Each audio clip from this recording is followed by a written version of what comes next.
Which criteria should I look for in a sport offer in order to make sure it benefits my mental health? So far, we spoke about sport and exercise being a great environment and tool to strengthen our mental health and well-being in this empowerment course. However, just as in other areas of society too, there is also a risk of being physically or emotionally injured in sport. There are cases where sport has been the environment in which people have been physically and emotionally abused, creating a severe trauma for the rest of their life. It is first and foremost the responsibility of sport providers and coaches to create a safe environment and minimize such risks. However, you should also be aware and know what to look out for in order to protect yourself and feel safe. Especially in the environment of sport, there is often still a culture of strength in which vulnerability and emotional or mental vulnerability in particular are overlooked or ignored. However, also because more and more top athletes have found the courage to speak openly and publicly about their emotional weaknesses, a change for the better has become apparent in recent years. Where sport and exercise are supposed to contribute to our mental health and well-being, it is even more important to take into account our emotional vulnerability and protect ourselves accordingly. So, what warning signs should you be aware of when attending a sports program in a club or group?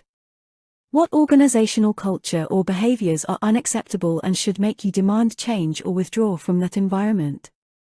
If you are forced to do something against your own wishes, or if you encounter rude or violent conversation, the abuse of power, bullying, discrimination, or even violence or sexual harassment in your sports environment, do not accept it.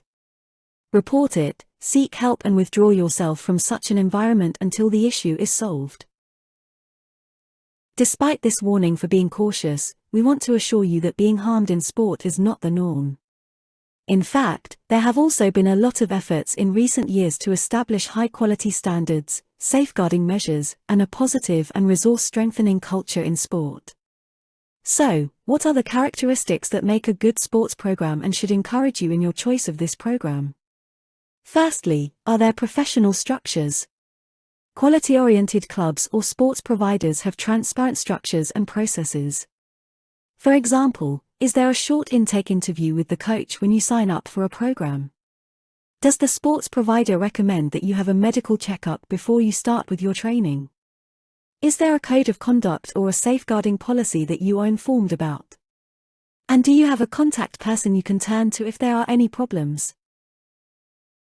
Secondly, the coaches. Coaches are key. Is your sports program led by competent and qualified coach?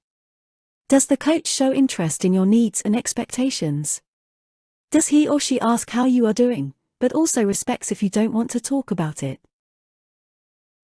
Thirdly, the interaction and communication within the group. Is there a positive and appreciative communication culture? Do you feel accepted and welcome? Do you have the feeling of being in a safe environment? Listen to your gut feeling here too.